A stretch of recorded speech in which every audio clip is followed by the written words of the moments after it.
Hello everyone. तो आज जो टॉपिक हम कवर करने वाले हैं it is numericals on RC circuit.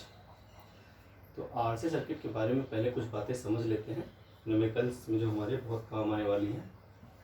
तो जो फर्स्ट फैक्ट है वो ये है कि अगर if RC circuit is in steady state, steady state means होता है when constant current flowing through it. ठीक है, स्टेडी स्टेट का मतलब क्या है? व्हेन कांस्टेंट करंट फ्लोइंग,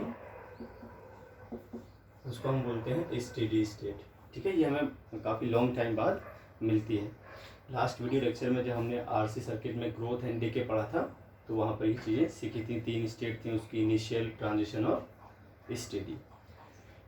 तो स्टेडी स्टेट में क्या होता है, कोई भी कैपेसिटर जो आरसी सर्किट में आएगा it will be equivalent to a open switch. Clear है? If RC circuit is in steady state it means constant current flowing through RC circuit, then capacitor behaves like a open switch. It is equivalent as a open switch. It means no current will flow through capacitor. No current will flow through capacitor in steady state in RC circuit. Clear है? तो ये आपकी हो गई पहली बात जो आपको बहुत ध्यान रखनी है। It is very useful fact when we solve numericals on RC circuit in steady state. अब जो सेकेंड फैक्ट है वो क्या है, ये भी आप समझ लें। सेकेंड फैक्ट में क्या है, अगर आरसी सर्किट इनिशियल स्टेट में होती है, if RC circuit is in initial state,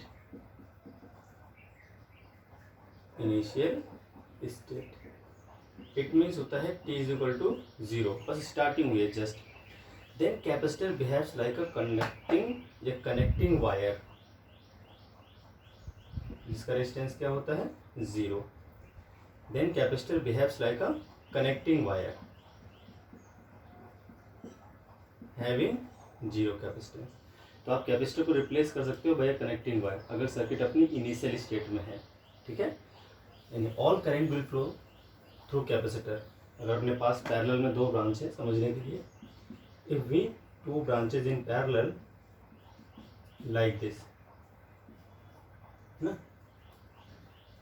तो जब हम किसी सेल को कनेक्ट करेंगे 2 पैरेलल ब्रांचेस से, एक में रेजिस्टेंस है और एक में कैपेसिटर, और t इज इक्वल टू 0 पर इनिशियल स्टेट पर अगर हम बात करें तो सारा करंट कहाँ से फ्लो करेगा? कैपेसिटर से, because it has no resistance in initial state. क्योंकि वो चार्ज होने की कोशिश करता है, सारा करंट खुद से पास करवाता है, और जब वो फुली चार्ज का मतलब जब वो स्टेडी स्टेट में आता है तो उसमें से कोई भी करंट फ्लो नहीं करता।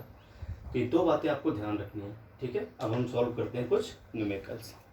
तो आइए सॉल्व करते हैं कुछ न्यूमेरिकल्स। तो वी हैव वन क्वेश्चन, आपके सामने फिगर है, इसमें क्या है 6 ओम, 4 ओम, 1 ओम, 3 ओम और 1 ओम के रेजिस्टेंसेज हैं। एक कैपेसिटर है 3 माइक्रोफैरड का और एक सेल है 9 वोल्ट का, या बैटरी आप बोल सकते हो। ठीक है, तो हमें जो पता करना है, ये पता करना है कैपेसिटर पर चार्ज कितना आएगा और करंट कितना फ्लो करेगा 4 ओम रेजिस्टेंस से जब ये सर्किट स्टेडी स्टेट में होगी। क्लियर है? तो मैंने अभी आपको समझाया था, जब हम स्टेडी स्टेट की बात करते हैं तो capacitor is equivalent to a open switch.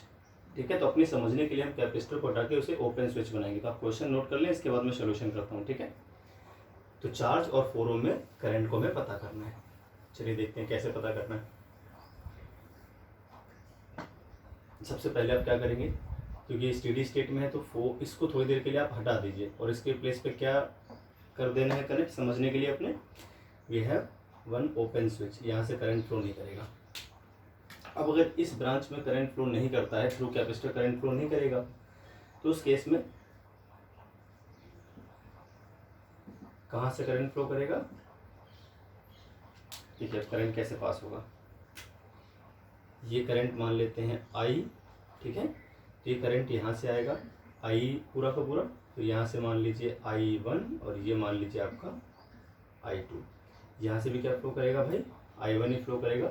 I1 I2 जब यहाँ पर मिलेंगे दोनों आकर, तो यहाँ से वापस वो I बन जाएंगे, क्योंकि I के दो हिस्से गए थे मैंने, I1 I2 जब वापस मिलेंगे तो फिर से I करंट फ्लो करेगा। इस तरह से सर्किट है आपकी। आप थोड़ी देर के लिए सर्किट को बना लीजिए फटाफट। अब देखिए 1 ओम और 3 ओम में सेम करंट फ्लो कर रहा है, it means they are in series. ये तो ओपन सर्किट है, इससे कोई मतलब नहीं, इस ब्रांच में तो करंट जाएगा ही नहीं। तो अब देखते हैं 3 ओम और 1 ओम में सेम करंट फ्लो कर रहा है, इसलिए ये सीरीज में। अब इनके प्लेस पे सिर्फ हम एक ही रेजिस्टेंस जोड़ेंगे, दोनों का सीरीज कॉम्बिनेशन, तो कितना हो जाएगा? 4 ओम हो जाएगा। क्लियर है भाई?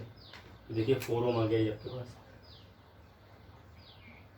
तो ये हो गया आपका 4 ओम, और इसे वापस हम कर देंगे ऐसे कनेक्ट। अब देखिए इस 4 ओम में कितना करंट है? I1, इसमें कितना है? I2। अब दोनों में सेम ही करंट फ्लो करेगा, क्योंकि 4 ओम दो रेजिस्टेंस है, इन दोनों में करंट का डिस्ट्रीब्यूशन होना है, दोनों सेम है, दोनों में सेम करंट जाएगा। It means I1 is equal to I2 भी आप कह सकते हो, वो हम बाद में प्रूव कर लेंगे। अब 4 ओम और 4 ओम क्या है? They are in parallel. तो 4 ओम और 4 ओम को अगर हम रिप्लेस करते हैं, इसका तो मतलब ही नहीं, इसको हटा दीजिए ब्रांच को, ठीक है, स्टेप वाइज आप नोट करते रहिए। तो इस 4 ओम को हटा के अगर हम इसका पैरेलल कॉम्बिनेशन देखते हैं, तो हमें क्या मिल जाएगा? हमें यहाँ पर मिल जाएगा 2 ओम। क्लियर है? तो ये हो गया आपका 2 ओम। अब जो करंट था I2, I1 I2 दोनों का मिला के जो करंट आएगा वो तो I हो जाएगा, है ना। ये करंट आई, ये भी आई, ये भी, मतलब ये सब किस में? सीरीज में। सारे के सारे किस में आ गए? सीरीज में आ गए, 6, 2 और 1। तो इस सर्किट में जो नेट करंट है आई कितना हो जाएगा? नेट करंट विल बी 6, 2 + 1, तो 9 हो गया इसका रेजिस्टेंस 9 ओम, और 9 वोल्ट होगी बैटरी, तो 1 एम्पियर आ जाएगा आपका current. I will be 1 ampere. Clear है? तो करंट तो आपको मिल गया वापस। अब अगर आप ध्यान से देखें तो वापस से मैं सर्किट को रीड्रॉ कर देता हूँ यहाँ से, है ना। ठीक है, अपने पास यहाँ पर एक 4 ओम था और यहाँ पर एक 4 ओम था। क्लियर है? तो यहाँ पे जो करंट आ रहा है आई, वो कितना हो गया? ये करंट हो गया आपका 1 एम्पियर। अब अगर ये करंट 1 एम्पियर हो गया है, तो इसके दो इक्वल पार्ट्स होंगे, क्योंकि दोनों 4 ओम है, तो यहाँ पर जो करंट आएगा वो कितना हो जाएगा? दिस करंट विल बी, इसको मैंने I2 माना था, it will B 1/2 ampere, and this 1 I1, ये भी कितना हो जाएगा? 1/2 एम्पियर। तो करंट तो आ गया, पहला आंसर आ गया। Current in 4 ohm resistance will be 1/2 ampere. Clear है?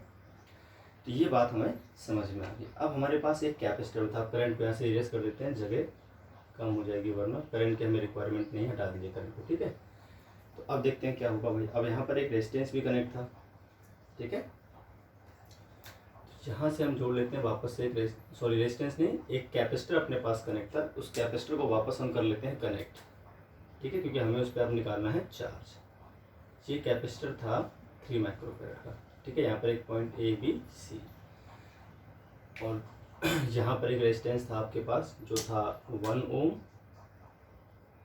सर्किट को वापस, यहाँ पर था 3 ओम, इन दोनों का कॉम्बिनेशन मैंने 4 ओम लिखा हुआ था, ठीक है। तो 1 और 3 ओम मिला के 1/2 एम्पियर था, जो इसमें करंट फ्लो कर रहा है वो कितना है? 1/2 एम्पियर, ठीक है। यहाँ जो करंट फ्लो कर रहा है वो कितना है? वो है 1 एम्पियर, 6 ओम में जो करंट फ्लो कर रहा है, ठीक है। अब हम बात कर लेंगे सिर्फ कितने सर्किट की। देखिए बाकी सर्किट यूजलेस है, आप बाकी सर्किट को इरेज भी कर सकते हो अपने समझने के लिए, तो मैं बाकी सर्किट कर देता हूँ इरेज, ताकि बात आपको आसानी से समझ में आ जाए। अब देखिए सिर्फ इतनी सर्किट देखिए आप, जो आपके सामने दिख रही है आपको, ABC और वापस A, ठीक है। तो ABC में अगर हम करना चाहें, देखिए VA, अब क्या था, जब स्टार्टिंग में करंट यहाँ से एंटर कर रहा होगा तो जब इनिशियल स्टेट रही होगी सारा करंट कहाँ से जा रहा होगा, कैपेसिटर से। तो कैपेसिटर से इस तरह से करंट फ्लो कर रहा होगा, मतलब ये प्लेट कैपेसिटर कैसी रही होगी, पॉजिटिव, और ये प्लेट कैसी रही होगी, नेगेटिव। जब कैपेसिटर में करंट एंटर करता है किसी प्लेट से तो वो प्लेट क्या रहती है, पॉजिटिव। जब इनिशियल स्टेट रही होगी तो सेल से करंट फ्लो करते हुए यहाँ पर आता है, 2 ब्रांचेस थी उसके पास, सारा करंट कहाँ जा रहा था इनिशियली, कैपेसिटर में। फिर धीरे धीरे कैपेसिटर चार्ज होने लगा और उसने करंट को ब्लॉक कर दिया, अब सारा करंट रेजिस्टेंस से फ्लो कर रहा था। तो ये पॉजिटिव प्लेट हो गई, नेगेटिव प्लेट हो गई। तो V A minus V C plus V C minus V B Kirchhoff law कर रहे हैं, ठीक है, किरचॉफ लॉ से हो रहा है, by Kirchhoff law. Kirchhoff law क्या बोलता है, किसी भी क्लोज लूप या क्लोज मैश में नेट पोटेंशियल ड्रॉप जो होता है वो जीरो आता है। तो V A minus V C plus V C minus V B plus V B minus V A करेंगे तो आंसर क्या आएगा भाई, जीरो आएगा। ये सब ऐड होंगे तो जीरो आंसर आ जाएगा, वी ए से वी ए कट जाएगा, देख लीजिए आपके सामने सब कट जाएंगे, ठीक है। तो वी ए माइनस वी सी क्या है, वी ए माइनस वी सी है कैपेसिटर के दोनों प्लेट्स के अक्रॉस पोटेंशियल डिफरेंस, जिसको हम मान लेते थोड़ी देर के लिए वी। चलिए V A minus V C लिखा देते हैं, कोई प्रॉब्लम नहीं है, ठीक है। Plus V C minus V B कितना आएगा, देखिए ये लोअर पोटेंशियल पर आएगा, क्यों, क्योंकि करंट फ्लो कर रहा है ऐसे बी से सी की ओर। तो सी क्या है, लोअर पोटेंशियल पर, बी क्या है, हायर पोटेंशियल पर। तो V C minus V B आएगा नेगेटिव, तो कन्फर्म है। और आएगा कितना, आई इंटू आर। तो भाई 1 इसका रेजिस्टेंस है, मल्टीप्लाई कर दीजिए 1/2 से, क्लियर। अब आ जाइए बी ए, तो बी ए कितना आएगा, ए हायर पोटेंशियल पर है, बी लोअर पोटेंशियल पर, ये भी माइनस का आएगा क्योंकि V B minus V A कर रहे हैं, बी लोअर पोटेंशियल पर था। 6 इंटू 1 इक्वल टू क्या हो जाएगा, 0, क्लियर है। ये आपका आ गया 6 प्लस 1/2, तो 13/2 क्या आ गया भाई, V A minus V C, clear है। अब हमें क्या निकालना है, चार्ज ऑन कैपेसिटर। चार्ज का फॉर्मूला क्या होता है, सी इंटू वी। वी क्या हो जाएगा, दोनों प्लेट्स के बीच का पोटेंशियल डिफरेंस कितना है, V A minus V C. Capacitor क्या है, 3 माइक्रोफेरेड कैपेसिटेंस, और V A minus V C हम निकाल चुके हैं 13/2, तो 39/2 microcoulomb. It will be your answer, clear है। तो मैंने किरचॉफ लॉ लगा दिया, वापस से कर लें। 1 इंटू 1/2 माइनस का हो गया, और 6 इंटू 1 हो गया माइनस का, 6 रेजिस्टेंस हो गया, 1 एम्पीयर करंट हो गया। तो इस तरह से अपना ये आंसर आ गया। चलिए अब नेक्स्ट क्वेश्चन देख लेते हैं, एक और क्वेश्चन देखते हैं इसी पे।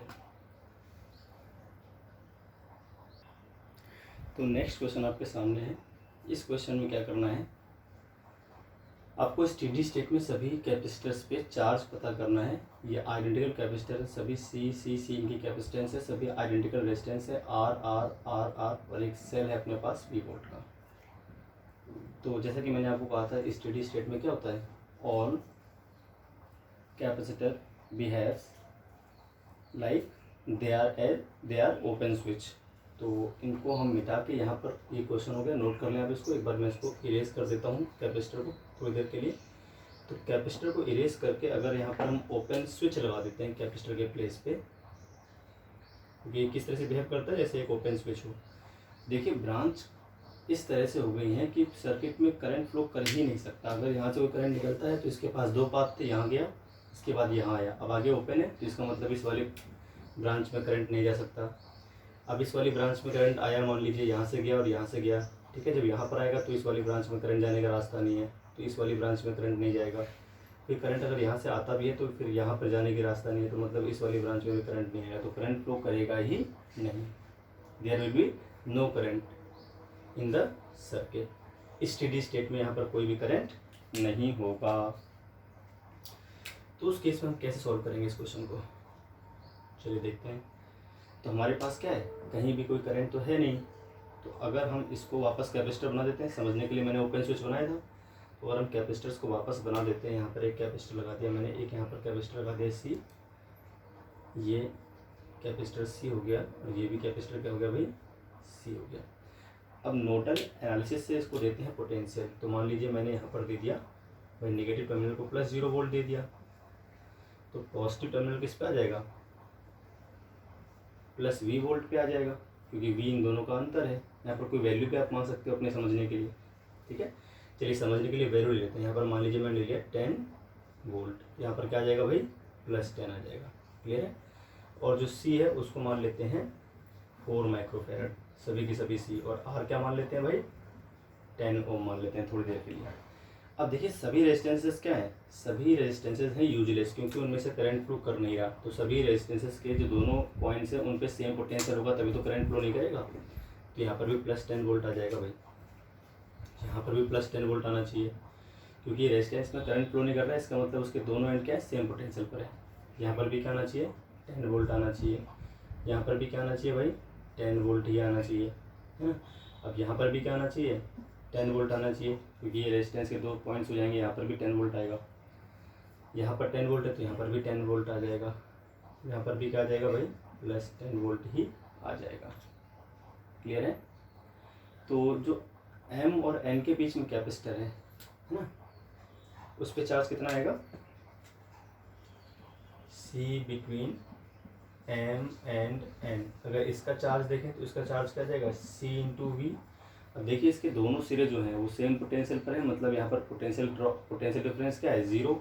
तो C तो इसकी 4 थी, पर पोटेंशियल डिफरेंस क्या आ जाएगा, 0। तो आंसर क्या आ जाएगा भैया आपका 0, कोई चार्ज नहीं आएगा इस पर।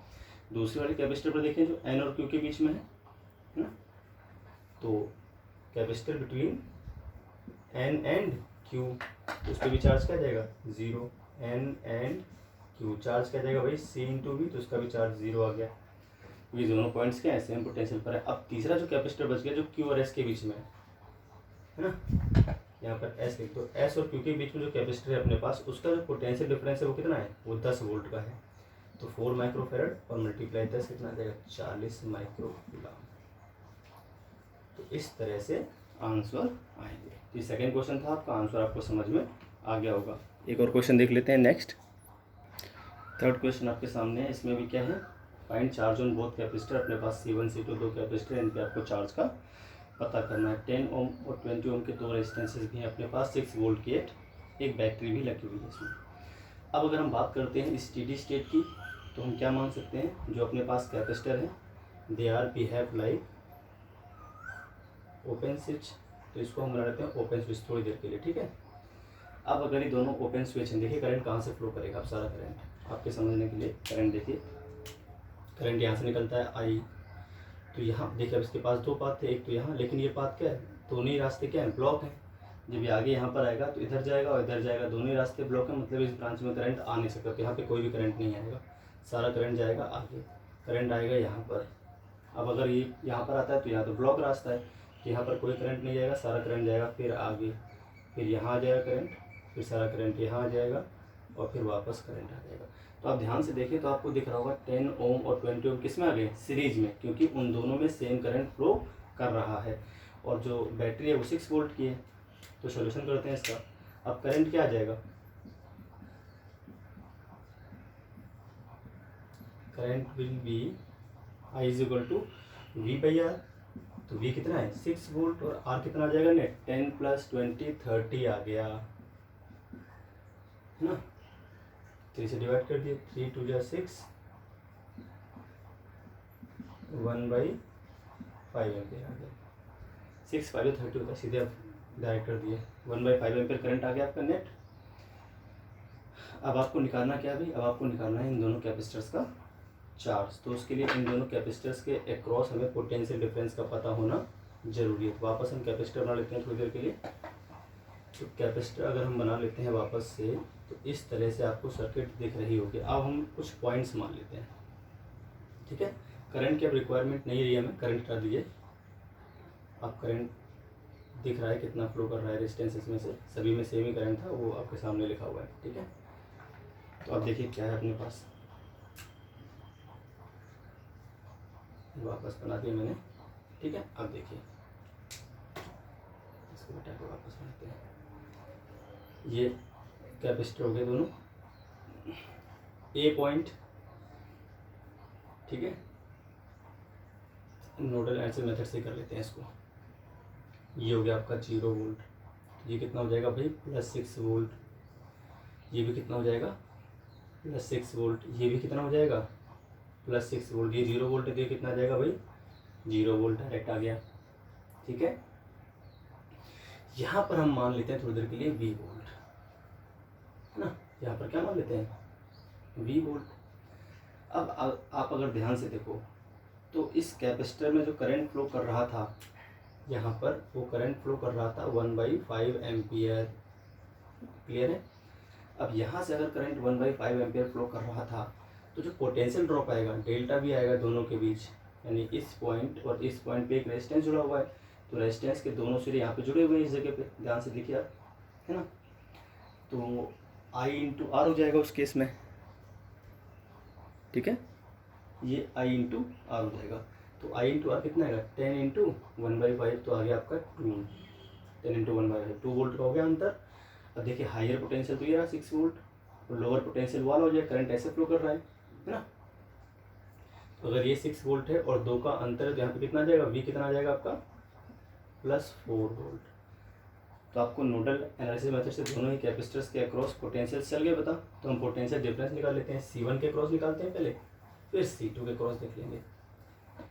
तो हम करते हैं पहले charge on first capacitor Q1। तो Q1 क्या आएगा भाई, C1 इंटू पोटेंशियल डिफरेंस देखिए दोनों के पीछे कितना है, यहाँ पर 6 वोल्ट है, यहाँ पर कितना है 4 वोल्ट, तो 6 - 4 आ गया आपका पोटेंशियल डिफरेंस दोनों प्लेट्स के बीच का। तो C1 कितना था आपका 1 इंटू 2, तो आ गया आपका 2 माइक्रो कूलम। अब अगर हम दूसरे पे देखें Q2 पे, Q2 क्या आ जाएगा, इन दोनों का अंतर क्या है भाई 6, पोटेंशियल डिफरेंस क्या है 6 - 0, और कैपेसिटेंस क्या है तो 12 माइक्रोकूलम। इस तरह से आपके चार्जेस निकालेंगे। क्लियर हो गई बात। तो पहले हमने करंट निकाल दिया, उसके बाद हम ये 2 पॉइंट्स है हमारे पास, ठीक है, ये 6 वोल्ट हो गया, ये भी 6 वोल्ट, यहाँ का पोटेंशियल निकल आया IR से, IR के मैंने 2 वोल्ट आ गया, 1/5 इंटू 10, तो 6 वोल्ट ये है, तो 2 इससे कम होगा ये वाला पॉइंट, क्योंकि ये लोअर पोटेंशियल पर है। इस पॉइंट और इस पॉइंट का जो अंतर है वो 2 वोल्ट का, ये 6 वोल्ट होगा तो 4 वोल्ट हो जाएगा। यहाँ पर 6 वोल्ट था तो ये अंतर निकल आया, ये भी अंतर निकल आया, ये 0 वोल्ट था, ये 6 वोल्ट था। तो इस तरह से आपका ये क्वेश्चन हो गया सॉल्व। चलिए देखते हैं नेक्स्ट क्वेश्चन। तो आपके सामने नेक्स्ट क्वेश्चन है, सब कुछ दे रखा है इसमें भी।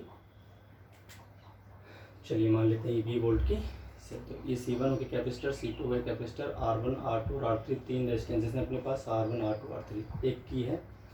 तो क्वेश्चन जो पूछा गया है, पूछा गया find current through cell, cell से कितना करंट फ्लो करेगा। 2 केसेस हैं अपने पास, just after K is closed after long time. तो आपको बता दूं जो पहला केस है इसको हम बोलते हैं T = 0, इसका मतलब ये होती है इनिशियल स्टेट। क्लियर है। और दूसरा जो होता है इसमें होता है T = इन्फिनाइट, इसको हम बोलते हैं स्टेडी स्टेट। ये क्वेश्चन में दिया नहीं है, आपको समझना पड़ेगा, ठीक है। आफ्टर लॉन्ग टाइम का मतलब होता है T = इन्फिनाइट, तो उसको हम बोलते हैं स्टेडी स्टेट, और इनिशियल का मतलब जस्ट आफ्टर का मतलब है इनिशियल, T = 0। तो पहला केस हम सॉल्व करते हैं। जैसे कि मैंने आपको स्टार्टिंग में ही समझाया था कि जो कैपेसिटर है it behaves like a connecting wire in initial state. तो कैपेसिटर को आप हटा दीजिए और की कर देते हैं क्लोज, तो की को मैंने कर दिया क्लोज। पहला केस सॉल्व करने चल रहे हैं, तो उस केस में जो वायर है, जो कैपेसिटर है, वो किस तरह से बिहेव करता है, लाइक कनेक्टिंग वायर। तो कैपेसिटर हट जाएगा और वहाँ पर आप एक वायर कर दो इस तरह से कनेक्ट। अब आप ध्यान से देखो, तो अगर करंट यहाँ से मान लीजिए आता है भाई I, ठीक है, तो अब इसके पास यहाँ पर भी I आएगा इस जगह पर। अब इसके पास 3 पाथ हैं, R2 R3 और एक ऐसा है जहाँ पर रेजिस्टेंस क्या हो जाएगा 0, कनेक्टिव वायर का रेजिस्टेंस 0 होता है। तो अब देखिए जिस पाथ में रेजिस्टेंस 0 होता है सारा करंट वहीं से फ्लो करेगा, बाकी सभी अल्टरनेट पाथ पे करंट जाएगा ही नहीं। अगर यहाँ पर कोई रेजिस्टेंस होता है तो फिर तीनों में होता है डिस्ट्रीब्यूट, पर यहाँ पर रेजिस्टेंस 0 है तो सारा करंट यहीं से फ्लो कर जाएगा, तो सारा का सारा करंट यहाँ से चला जाएगा और फिर वापस चला जाएगा यहाँ से। तो कौन सी ब्रांचेस में करंट नहीं आ रहा, ना तो इसमें करंट आएगा और ना इसमें करंट आएगा। तो करंट हो कितना जाएगा, जो नेट करंट आएगा वो नेट वोल्टेज V और अपॉन में नेट रेजिस्टेंस सिर्फ R1 ही हुआ। तो पहला जो A का आंसर आ जाएगा वो कितना आ जाएगा, I = V/R1। ये just after K is closed का आंसर हो गया। क्लियर है। तो अब हम कर लेते हैं सेकेंड केस। सेकेंड केस में क्या होता है, सेकेंड केस में देख लेते हैं भाई कैसे करना पड़ेगा, ठीक है। तो B केस देखते हैं। B केस में क्या होता है, कैपेसिटर बिहेव्स लाइक अ ओपन स्विच। तो यहाँ पर हमें अब R0 तो नहीं रहेगा, आफ्टर लॉन्ग टाइम ये ओपन स्विच की तरह बिहेव करता है। तो एक ओपन स्विच यहाँ बना लीजिए और एक ओपन स्विच आप यहाँ बना लीजिए। तो अब देखिए करंट कहाँ से जाएगा, ये करंट यहाँ से हो जाएगा नहीं अब, तो वहाँ तो पाथ ही क्लोज वो है ओपन, तो अब सारा करंट यहाँ आएगा, फिर सारा करंट यहाँ जाएगा, फिर यहाँ, फिर वापस चला जाएगा। तो अब देखिए दो रेजिस्टेंस, अब दोनों किस में आ गए, सीरीज में आ गए, R1 और R3। R2 क्यों यूजलेस है, क्योंकि वहाँ से करंट फ्लो नहीं करेगा, ऊपर वाला पाथ भी ओपन है, वहाँ से भी करंट फ्लो नहीं करेगा। तो अब करंट आएगा कितना, V अपॉन में R1 प्लस R3, क्योंकि R1 R3 किस में आ गए, सीरीज में आ गए। तो ये आपका आंसर हो जाएगा। तो इनिशियल और फाइनल, इनिशियल और स्टेडी स्टेट दोनों ही आपको समझ में आ गई होंगी। तो चलिए एक क्वेश्चन और देख लेते हैं। नेक्स्ट क्वेश्चन भी आपके सामने है। सर्किट आपको दिख रही है 60 30 20 30 10, इस तरह ये रेजिस्टेंसेस हैं अपने पास, दो कैपेसिटर है और एक सेल है। Potential difference across the plates of C1 and C2 पता करना है आपको स्टेडी स्टेट में, और करंट का पता करना है इन इनिशियल स्टेट। क्लियर है भाई? तो चलिए स्टार्ट करते हैं इसका सोल्यूशन। क्वेश्चन आप नोट कर लें एक बार पॉज करके, मैं इसका सोल्यूशन कर देता हूँ। जो फर्स्ट केस था उसमें हमें पता करना है कैपेसिटर्स के अक्रॉस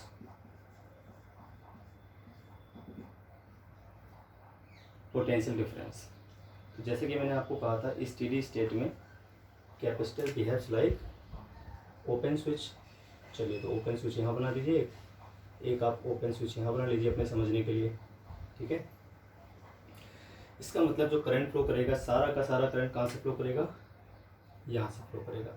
आई करंट मान लेते हैं, तो करंट जाएगा आई, फिर करंट वापस आएगा आई। अब देखिए आपके पास दो रेजिस्टेंस हैं 10 और 30, ये किस में आ जाएंगे, 10 और 30 जो हमारे पास रेजिस्टेंस है ये किस में आ जाएंगे, सीरीज में आ जाएंगे। तो जो करंट आएगा यहाँ पे वो कितना आएगा ये एक केस है अभी सॉल्व हो रहा है, ठीक है, स्टेडी स्टेट का। तो 30 और 10 मिला के आ गया 40 ओम, तो हो गया आपका रेजिस्टेंस, ठीक है। कोई कैलकुलेशन मिस्टेक हो जाए तो आप एक बार चेक कर लेना, प्रोसेस यही रहेगा। ये हो गया 12, ठीक है।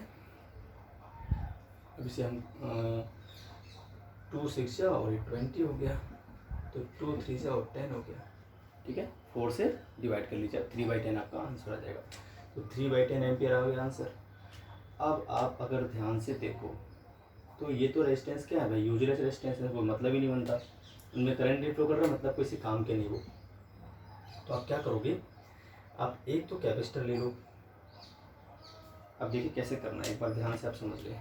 यहाँ पर आपके पास एक पॉइंट ए हो जाएगा, एक पॉइंट क्या हो जाएगा बी। क्लियर है, दो पॉइंट हो गए अपने पास।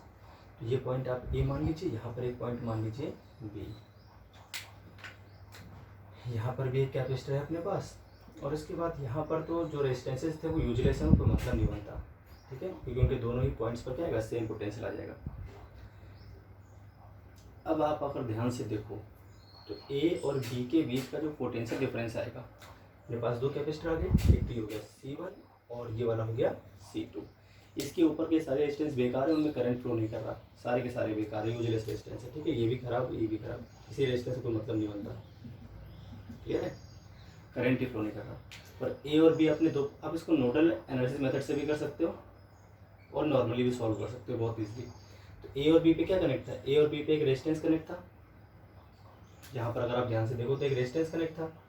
तो उस रेजिस्टेंस का जो I इंटू आर आएगा तो 30 और इंटू 3/10 है ना भाई। जो I इंटू आर करेंगे हम इस रेजिस्टेंस का, तो VA माइनस VB अगर हम निकालते हैं तो VA माइनस VB कितना आएगा, I इंटू आर। तो I कितना है 3/10 और R कितना है भाई 30, ये आ गया आपका 6 वोल्ट। तो ए और बी का जो पोटेंशियल डिफरेंस है वो कितना आ गया 6 वोल्ट, है ना। ए और बी का जो पोटेंशियल डिफरेंस है वो 6 वोल्ट आ गया। अब अगर आप C1 C2 देखोगे तो इनमें सेम चार्ज फ्लो करेगा, मतलब दे आर इन सीरीज। तो C इक्विवेलेंट निकाल लेते हैं इनका, है ना। C इक्विवेलेंट कितना आएगा भाई, या फिर दोनों पे सेम चार्ज है, आप सीधे डायरेक्ट भी क्यों निकाल सकते हो। मान लीजिए यहाँ का जो पोटेंशियल डिफरेंस है वो V1 मान लीजिए, यहाँ का मान लीजिए V2 पोटेंशियल डिफरेंस। तो V1 प्लस V2 करने पर जो आंसर आएगा, है ना भाई, V1 प्लस V2 करने पर जो आंसर आएगा वो कितना आएगा, सीधे VA माइनस VB के बराबर आएगा। इन दोनों के बीच यानी इस पॉइंट, यहाँ पर एक पॉइंट है, इन दोनों पॉइंट्स के बीच का V1 है और इन दोनों पॉइंट्स के बीच का V2 है। तो V1 प्लस V2 अगर आप करते हो तो आपका आंसर क्या आ जाएगा, VA माइनस VB, डायरेक्ट हो जाएगा। अब यहाँ पर चार्ज क्यू मान लीजिए और इस पर भी चार्ज आप क्यू मान लीजिए, सेमी चार्ज फ्लो करेगा, सीरीज में है, तो Q बाई C1 हो गया और प्लस Q बाई C2 हो गया, है ना। और V A minus V B कितना है, 6 वोल्ट है। C1 C2 की वैल्यू आपको पता ही है, तो Q आप ले लीजिए कॉमन, C1 C2 आपके पास 20 और 10 है, तो 1/10 प्लस 1/20 इज इक्वल टू हो गया 6। तो 6 मल्टीप्लाई 200 अपॉन में क्या आ जाएगा भाई 30 एलसीएम लेने के बाद, तो 40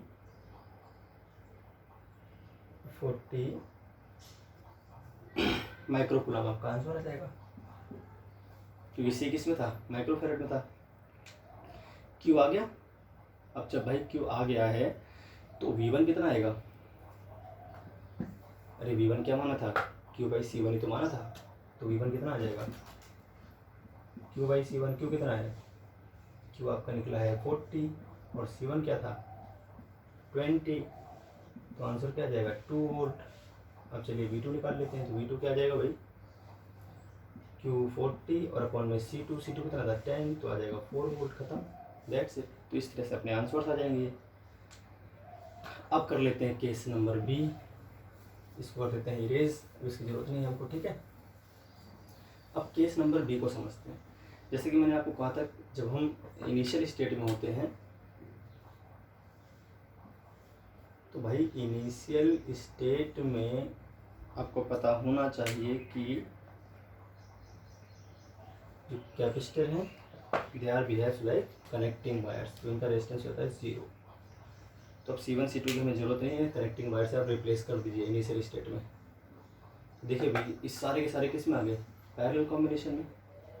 हमें 60 ओम पे तो करंट चाहिए, तो सब इसमें आ गए भाई पैरेलल कॉम्बिनेशन में। आप ध्यान से देखिए तो, है ना, ये आ गए इस तरह से सारे के सारे पैरेलल कॉम्बिनेशन में। ये और ये सारे पैरेलल कॉम्बिनेशन में, है ना। तो अब करना क्या है आपको, इनका पैरेलल कॉम्बिनेशन निकाल लीजिए। 30 और 30 मिलकर हो जाएंगे कितना 15, तो 1/60 plus 1/30 plus 1/20 plus 1/30 is equal to क्या आ जाएगा 60। आप एलसीएम ले लो, 1 प्लस 2 प्लस 3 प्लस 2, क्लियर है, कितना आ जाएगा 3 to 8/60, है ना, 1/CP पैरेलल में इसके, तो 1/CP, CP कितना आ जाएगा भाई 60/8 का मतलब हो गया 15/2, ठीक है। 15/2 एम्पियर आपका 15/2 जो है नेट कैपेसिटेंस आ गई इन चारों की मिलाकर। अब एक बार ध्यान से देख लें, कैलकुलेशन में गड़बड़ तो नहीं है। 60 30 20 30, 60 मैंने एलसीएम ले लिया, तो यहाँ पर आ जाएगा 1, 32 62 आ गया, 23 है, ठीक है। इस तरह से आ गया अपने पास 15/2। तो अब क्या है, इन चारों 15/2 आ गया, इन चारों को मिटा दीजिए, इनके प्लेस पे सिर्फ एक लिख दीजिए, 30 उठा दीजिए यहाँ से, इनके प्लेस पे सिर्फ लिख दीजिए 15/2, क्लियर है। अब देखिए भाई जो करंट आएगा वो क्या हो जाएगा, CP नहीं था ये RP था, सॉरी, है ना, CP नहीं था ये क्या था RP था, तो 1/RP था ये, तो एक RP आया है। ये सारे रेजिस्टेंस थे पैरेलल में, तो 1 के ऐड करते हैं, गलती उससे लिख किया था, आप इसको R कर लें, ठीक है, ध्यान से। तो RP आ गया आपका 15/2 ये हो गया, और 10 ओम आपका ये है। अभी सीरीज में आ गई, तो I इज इक्वल टू क्या आ जाएगा, करंट जो आएगा वो कितना आ जाएगा, करंट आपका आ जाएगा भाई 12 नेट वोल्टेज है, 10 प्लस 15/2, तो ये आपको हो गया 12 मल्टीप्लाई 2 ऊपर चला गया, 20 प्लस 15 हो गया आपका 35। तो करंट आ गया आपका 24/35। इतनी बात क्लियर हो गई होगी आपको, 24/35 हो गया आपका। अब अगर हमारे पास करंट आ ही गया है, तो आप ध्यान से देखें, ए और बी का जो पोटेंशियल डिफरेंस आएगा वो कितना आ जाएगा, VA माइनस VB IR होता है। I कितना है 24/35 और मल्टीप्लाई हो गया 15/2, तो 5 से अगर हमें से 12 आ गया ऊपर, और 5 से करते 3 आ जाएगा, 7 आ जाएगा, और मल्टीप्लाई 1, 36/7 आ गया, V A minus V B. अब ध्यान रहे जो ए और बी था ये कॉम्बिनेशन था पैरेलल का, तो यहाँ पर जो रेजिस्टेंस 60 था वो भी ए और बी पे तो कनेक्ट था, ये सारे रेजिस्टेंस एक ही पॉइंट पे तो कनेक्ट थे। ऐसे करके यहाँ पर था एक रेजिस्टेंस, यहाँ पर था एक रेजिस्टेंस और एक रेजिस्टेंस यहाँ पर। अगर ये ए और बी पॉइंट है तो 60 वाला भी क्या रहेगा, ए और बी पॉइंट तो रहेगा, तो 60 वोल्टेज का भी पोटेंशियल और यही आएगा। अब 60 वोल्टेज में अगर हमें करंट चाहिए तो क्या हो जाएगा, V A minus V B और अपॉन में क्या हो जाएगा आर। तो V A minus V B क्या है 36/7 और आर क्या है भाई इसका 60, है ना। तो अब जो आंसर आएगा आपको वो आंसर हो जाएगा 36 का 6 से अगर हम करें तो 6/70 एम्पियर, ये आपका आ जाएगा करंट। ठीक है भाई, तो इस तरह से आपका सॉल्यूशन हो गया। तो आई होप आपको आज के क्वेश्चन समझ में आए होंगे। नेक्स्ट टॉपिक में हम कवर करेंगे ग्रोथ एंड डिके कैपेसिटर का, उसके न्यूमेरिकल्स। आज के लिए इतना ही, ओके।